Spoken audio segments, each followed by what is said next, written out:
Bonjour à tous, soyez les bienvenus sur Western Armenia TV. Les titres principaux d'aujourd'hui. Les nouvelles années arméniennes et l'arrivée du printemps ont été célébrées à Garni, Conseil national. L'ambassadeur Vahag Natapékian a visité le quartier général de la Finule situé à la frontière libano-israélienne. L'Arménie orientale est-elle prête à entamer l'étude du génocide des Arméniennes avec des spécialistes turcs en ouvrant les archives? Aliyev imagine que si le groupe de Minsk de l'OSCE reprend ses activités, ils auront des problèmes. Les médiateurs pourraient exiger un retour à la situation précédente. Les autorités d'Arménie orientale ne dévoilent pas la liste des événements marquant le 110e anniversaire du génocide des Arméniennes. Yessi Manouche Hayastani, livre audio. Les personnes particulièrement ciblées sont celles d'Artsakh qui parlent de retour au Haut-Karabakh, selon Tigran Abrahamian. La délégation d'Arménie occidentale, dirigée par Armenak Abrahamian, président du Conseil national d'Arménie occidentale, a assisté à la cérémonie festive qui s'est tenue au temple de Garni à l'occasion du nouvel an arménien et de l'arrivée du printemps.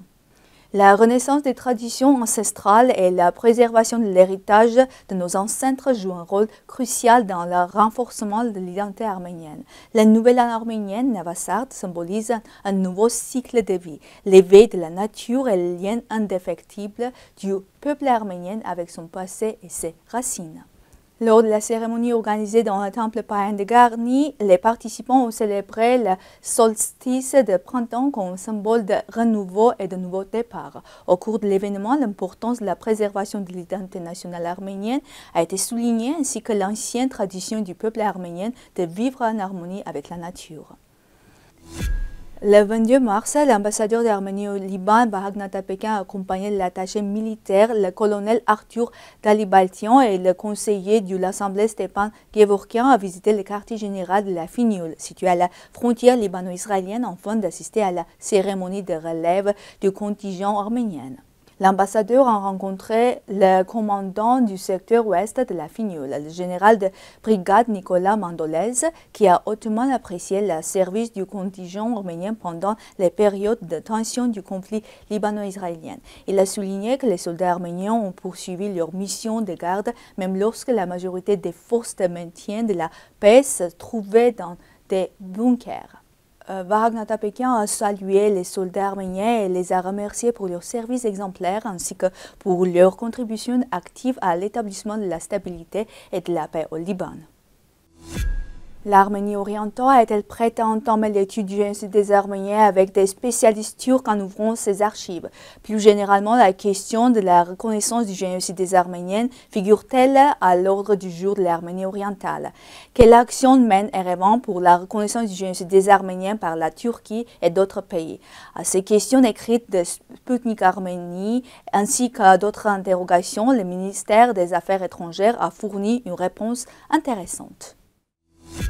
Historiquement arménienne, l'Artsakh désormais sous le contrôle du tandem turco-azerbaïdjanais représente une avancée significative vers la réalisation du rêve pan-turquiste.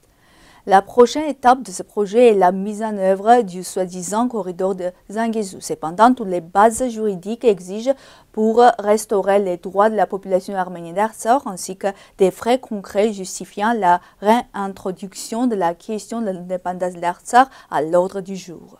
L'Artsakh a déclaré son indépendance de l'URSS avant l'Azerbaïdjan et conformément aux lois en vigueur à l'époque. C'est précisément cette réalité qui inquiète Bakou, car l'Azerbaïdjan a occupé par la force un territoire qui ne lui appartient pas, en particulier celui de l'ancienne région autonome du Haut-Karabakh.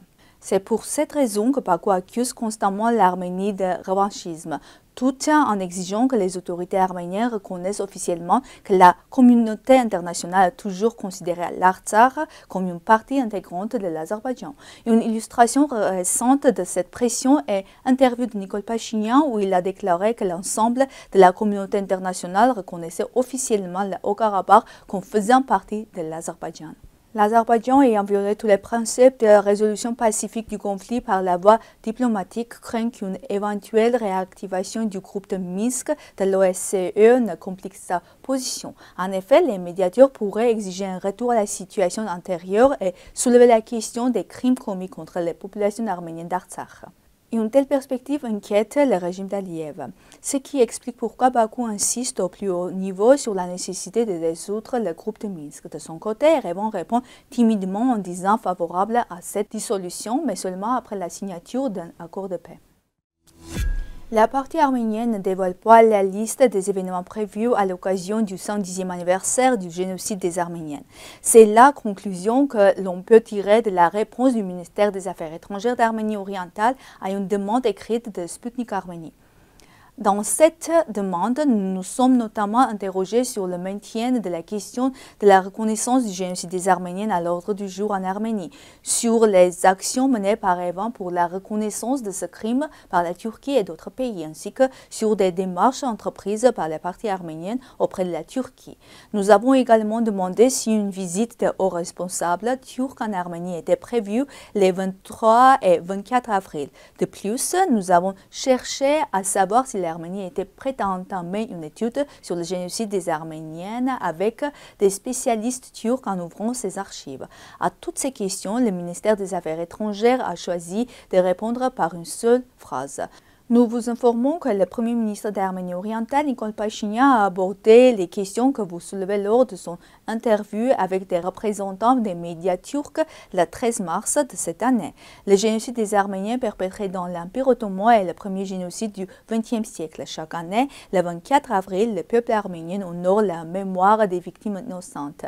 La Turquie, quant à elle, ne connaît pas les accusations d'intermination massive de plus d'1,5 million d'Arméniennes. Le projet éducatif exclusif audiobook de Alpha News présente ici Manouche Hayastani de Richard Charents. L'idée principale du poème est basée sur l'amour sans limite et l'attachement à la patrie. Charents y dépeint la nature, l'histoire et la culture de l'Arménie, en soulignant que même les endroits les plus magnifiques du monde ne peuvent remplacer la terre natale. Dans le poème, la patrie se distingue par sa beauté unique, sa gloire passée et ses valeurs nationales. Ainsi, son message central est le patriotisme, l'importance de préserver l'identité nationale et la fidélité éternelle à la terre natale. Selon Tigran Abramian, ceux qui évoquent un retour en Artsakh sont particulièrement pris pour cible. De nombreuses questions soulevées par des personnes présentes sont liées à des problématiques communes. Malheureusement, ces problèmes ne se limitent pas uniquement aux tortures récentes subies par un citoyen d'Artsakh. Il a souligné que les droits des citoyens d'Artsakh ainsi que ceux des citoyens de la République d'Arménie sont aujourd'hui violés sous de nombreux aspects. Ces dernières années, non seulement les droits des habitants d'Artsakh, mais aussi ceux de nombreux citoyens de la République d'Arménie ont été enfreints. Aujourd'hui, l'existence de nombreux prisonniers politiques et les persécutions politiques montrent que le problème ne se limite pas uniquement à la situation d'Artsakh, a déclaré Abramian. Selon le député, ce sont principalement les citoyens qui parlent de la remise d'Artsakh, du retour en Artsakh et de certaines approches distinctes envers les habitants d'Artsakh qui sont ciblés. C'est tout pour aujourd'hui. Merci d'être avec nous. Au revoir.